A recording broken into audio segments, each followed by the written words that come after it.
سابقہ سفیر عبدالباسط صاحب موجود ہے. سر بہت بہت شکریہ اپنا GNN کو ٹائم دینے کا. سر یہ بتائیں کہ بنگلہ دیش کے ساتھ پاکستان کے تعلقات بحال ہونے جا رہے, تجارتی تعلقات بحال ہوئے, کیا کہیں گے اس حوالے سے؟ نہیں, پاکستان اور بنگلہ دیش کے درمیان تو اب تعلقات انشاءاللہ آگے بڑھ ہی رہے ہیں جس طرح ہم دیکھ رہے ہیں. لیکن میری خواہش یہ ہے کہ جو پولیٹیکل کنسلٹیشنز ہونی ہیں فارن آفس کے درمیان وہ جلد سے جلد ہو جائیں, اور اس کے بعد چونکہ ہمارے وزیر خارجہ کا دورہ بھی متوقع ہے تو وہ بھی ساتھ ساتھ ہو جائے. اب یہ ہے کہ ایک مومنٹم ہم نے بلڈ کیا ہے, تو یہ جو مومنٹم ہے یہ ٹوٹنا نہیں چاہیے, کیونکہ بھارت یہ خواہش ہے کہ پاکستان اور بنگلہ دیش کے تعلقات آگے نہ بڑھیں. لیکن ہماری کوشش یہ ہونی چاہیے کہ ہم فوکس طریقے سے آگے بڑھیں. مثال کے طور پر پیپل ٹو پیپل کانٹیکٹ پہ زور دیں. ڈائریکٹ فلائٹس شروع ہونی ہیں وہ بھی تک شروع نہیں ہوئیں. ٹریڈ پہ ہم زیادہ فوکس کریں, انویسٹمنٹ پہ فوکس کریں, کلچرل ریلیشن سے فوکس کریں.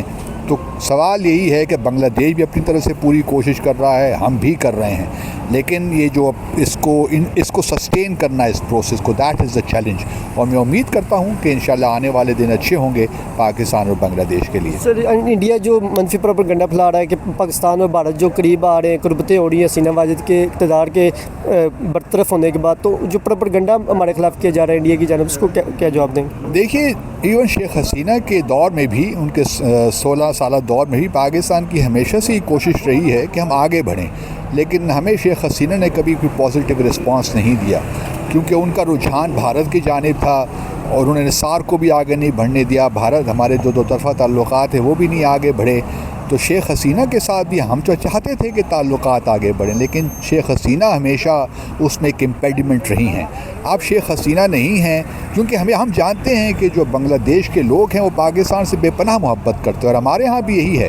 یہ دو طرفہ ایک ہے, میوچل ریسپیکٹ ہے دونوں ممالک لوگوں کے درمیان. تو میں سمجھتا ہوں کہ اب شیخ حسینہ نہیں ہیں جو کہ بہت زیادہ پرو انڈیا تھیں.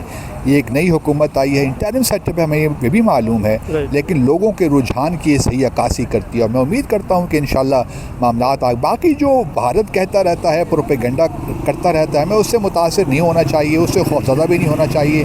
ہمیں اپنے فوکس طریقے سے آگے بڑھنا چاہیے. سر پاکستان اپنے مثبت امیج کو مزید دنیا بھر میں اجاگر کر سکے گا, اس کے لیے پاکستان کو سفارتی سطح پر یا حکومت پاکستان کو مزید کیا کرنا چاہیے؟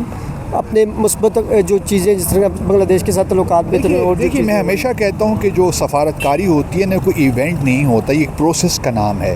آپ برک بائی برک بلڈ کرتے ہیں, ایک اینٹ رکھتے ہیں, پھر اس کے اوپر اینٹ رکھتے ہیں, تو ایک پروسیس کو چلتے رہنا چاہیے. ہمارا مسئلہ ہمیشہ یہ رہا ہے کہ ہم جو لوگ ہیں ایک انیشیٹو لیتے ہیں, لیکن اس کو پھر آگے لے جا نہیں سکتے اس کے لاجیکل اینڈ تک. تو بس میرا یہی گزارش ہے تمام انسٹیٹیوشن, جتنے بھی اسٹیک ہولڈرز ہیں, انسٹیٹیوشنز ہیں, وہ ایک اچھی ویل کوآرڈینیٹڈ اپنی پہلے تو پالیسی بنائیں, اور پھر ہمیں یہ کلیئرٹی ہونی چاہیے کہ ہم ان پالیسیز آبجیکٹیوز کو کس طرح اچیو کریں گے. اس کے لیے ایک ڈپلومیٹک پروسیس, سسٹینڈ پروسیس کی ضرورت ہے. Thank you sir.